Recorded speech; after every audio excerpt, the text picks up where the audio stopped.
Bonjour, nous allons réaliser avec des cocottes Stob un lapin à la bière façon carbonate flamande. Tout d'abord, je vais mettre en chauffe ma cocotte. Je vais assaisonner mes morceaux de lapin. Je verse un tout petit peu d'huile. Je déverse les lardons. Là, il s'agit simplement de pouvoir les colorer d'une manière uniforme, pas trop fort, tranquillement, sans enlever la cocotte de la source de chaleur. Je décante mes lardons. Arrivé là, je rajoute un léger filet d'huile et je positionne. Petit mouvement circulaire pour éviter que les morceaux n'adhèrent au fond du revêtement. Voilà, ce qui va être important ici, c'est de toujours choisir une cocotte en fonction de la quantité de produit que vous avez à cuire. Là, je sens ma cocotte qui est assez chaude et elle va continuer à prendre de la chaleur. Je peux me permettre de baisser un tout petit peu afin de ne pas brûler les morceaux. Très bien, donc ici nous arrivons à une coloration blonde. Je décante mes morceaux. J'ai baissé le feu de ma cocotte. Un tout petit peu de beurre. Je sors ma cocotte du feu. Ici, gentiment, je vais venir récupérer les sucres. Nous avons émincé de l'oignon blanc, des échalotes. Je rajoute un bouquet garni, quelques gousses d'ail incisées.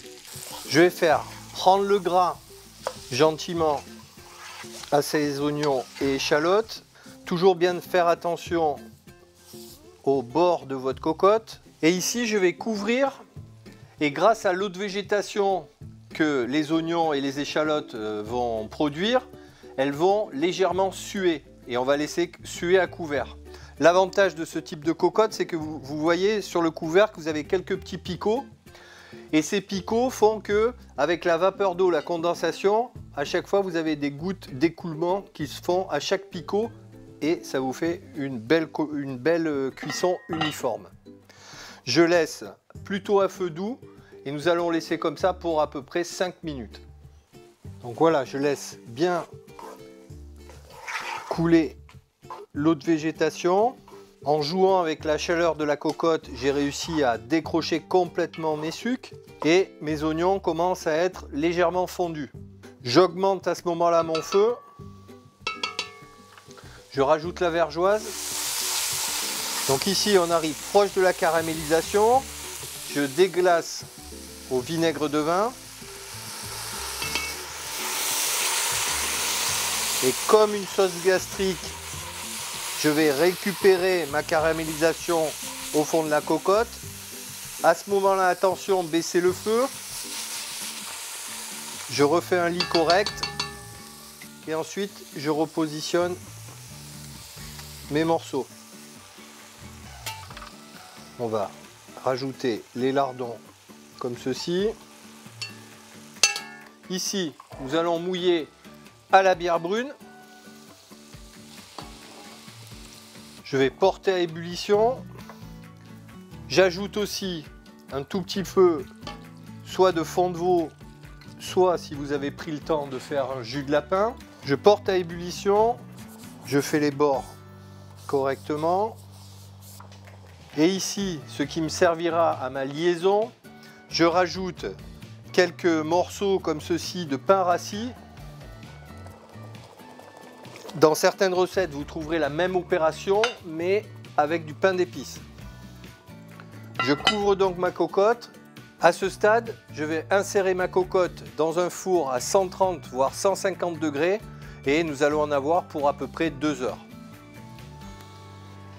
Nous arrivons donc à terme de notre cuisson au four. Voilà, vous voyez, le liquide a relativement réduit. Je vais décanter mes morceaux de lapin. Je vais ôter les gousses d'ail et le bouquet garni et je vais remettre ma cocotte en réduction pour pouvoir finaliser ma sauce. Je mets le feu sous ma cocotte et je vais travailler en réduction. Là, vous voyez l'action du pain, il est en train de finir de se déliter et de lier ma sauce. Je viens vérifier la liquidité de ma sauce grâce à la cuillère. Je commence à goûter une première fois pour s'assurer que ça n'accroche pas, puisque nous sommes en réduction assez vive. À l'aide d'une petite spatule, je vais racler le fond. Je coupe mon feu et grâce à la fonte, l'inertie de cuisson me permet de continuer à cuire à toute petite ébullition comme ceci. J'attends encore un tout petit peu que la chaleur baisse pour pouvoir insérer le restant des produits, donc les moutardes et les abats. Maintenant à bonne température, je rajoute moutarde, moutarde à l'ancienne et mes abats hachés. Délicatement, je vais remuer. Ma source de chaleur est toujours éteinte sous ma cocotte, mais vous voyez que grâce à la fonte, j'ai gardé quand même la chaleur. Ici, je goûte par rapport au sel dans ma sauce. Alors n'hésitez pas à prendre également un petit morceau de lard, car lui est salé à cœur, pour ne pas que la sauce autour soit trop salée. Très bien, je peux repositionner mes morceaux de lapin dans la cocotte. Vous pouvez, si vous le souhaitez également, rajouter l'ail qui est maintenant confit dans cette sauce, puisqu'il a passé plus de 2 heures au four, ou pas, selon ce que vous aimez. Maintenant, tout simplement, je vais maintenant laisser mon lapin dans cette cocotte qui est encore chaude, aux alentours de 70 degrés, pour qu'il puisse réchauffer à cœur et prendre le goût de la sauce finale. Le lapin à la bière façon carbonate flamande est maintenant terminé. Je vous souhaite un bon appétit.